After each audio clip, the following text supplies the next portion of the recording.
ये तस्वीरें राजस्थान के बेहतर भविष्य की उम्मीद हैं। इन्हीं तस्वीरों से राजस्थान की बेहतरी का रास्ता निकलने वाला है। 2 दिनों तक चलने वाले इस मेगा बिजनेस इवेंट, जिसका नाम राजस्थान इन्वेस्ट समिट 2022 रखा गया है, इसका मकसद राजस्थान में निवेश बढ़ाना है। खास बात यह है कि इस समिट के जरिए करीब 10.5 लाख करोड़ के इन्वेस्टमेंट के MOU पर साइन भी हो चुके हैं और इतने बड़े स्तर पर हुए MOU से ये साफ हो जाता है कि राजस्थान में निवेशकों के लिए माहौल कितना अनुकूल हुआ है। यही वजह है कि समिट का उद्घाटन करने वाले CM अशोक गहलोत कहते हैं कि राजस्थान में निवेश के लिए बेहतरीन संभावनाएं हैं। सब तरह से हमारी जो पॉलिसीज है किसी भी तरह की, वो इन्वेस्टमेंट फ्रेंडली पॉलिसी बन रही है और कस्टमाइज पैकेज अलग मिल रहे हैं। पॉलिसी में हमेशा राजस्थान ने ये प्रयास किया है कि कैसे इन्वेस्टमेंट आकर्षित हो।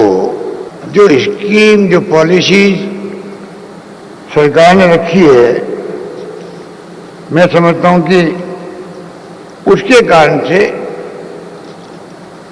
इन्वेस्टर फ्रेंडली माहौल बना राजस्थान के अंदर। इस समिट में अब तक जो MOU साइन हुए हैं, उससे उम्मीद जताई जा रही है कि करीब 11 लाख लोगों के लिए रोजगार के अवसर बनेंगे। ऊर्जा से लेकर आधारभूत सुविधाओं का विकास होगा। आम लोगों को पहले से ज्यादा बेहतर तरीके से बिजली, सड़क, पानी, स्वास्थ्य और शिक्षा की सुविधा मिलेगी।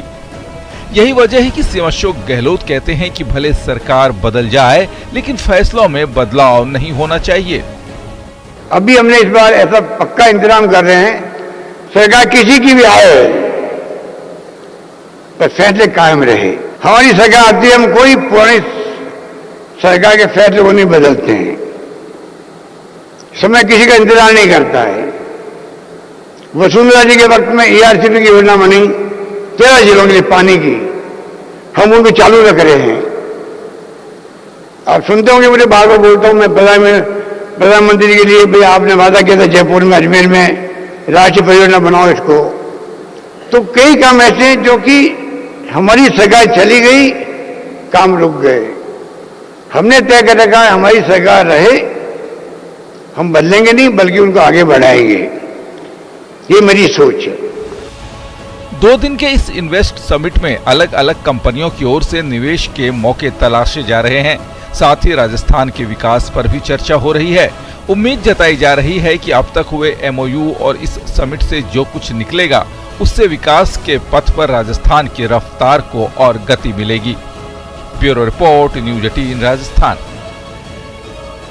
देश भर में अपराध का आंकड़ा देखेंगे तो सर्वाधिक दूसरे नंबर पर अपराध अनुसूचित जाति और जनजाति के हुए, इसमें लगातार इजाफा हुआ है। इस लिहाज से मैं कह सकता हूं कि इस सरकार ने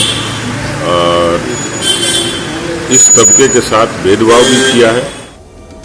सरकार को घेरने के लिए, उसके वजूद पर सवाल उठाने के लिए बीजेपी आए दिन सरकार पर हमला करती है, लेकिन इस हमले का मकसद सिर्फ सरकार पर जुबानी हमला बोलना भर नहीं है।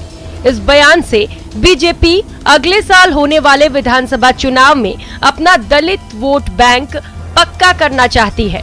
वो वोट बैंक जिसे साधने में बीजेपी 2018 में नाकाम रही थी। इस बार तैयारी पूरी है। तस्वीरें इस बात की तस्दीक करती हैं। ब्यावर में बीजेपी से जुड़े कत्तावर नेता SC मोर्चा के प्रशिक्षण शिविर में भाग ले रहे हैं। ट्रेनिंग प्रोग्राम में गहलोत सरकार को दलित विरोधी करार देने के लिए एक से बढ़कर एक उदाहरण गिनाए जा रहे हैं। दलित अत्याचार के अंदर राजस्थान फिर सरमौर बना।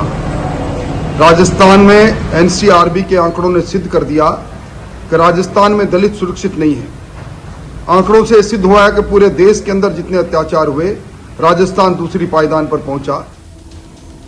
बीजेपी का दावा है गहलोत सरकार के सत्ता में आने के बाद प्रदेश में SC पर अत्याचारों में बेतहाशा बढ़ोतरी हुई है।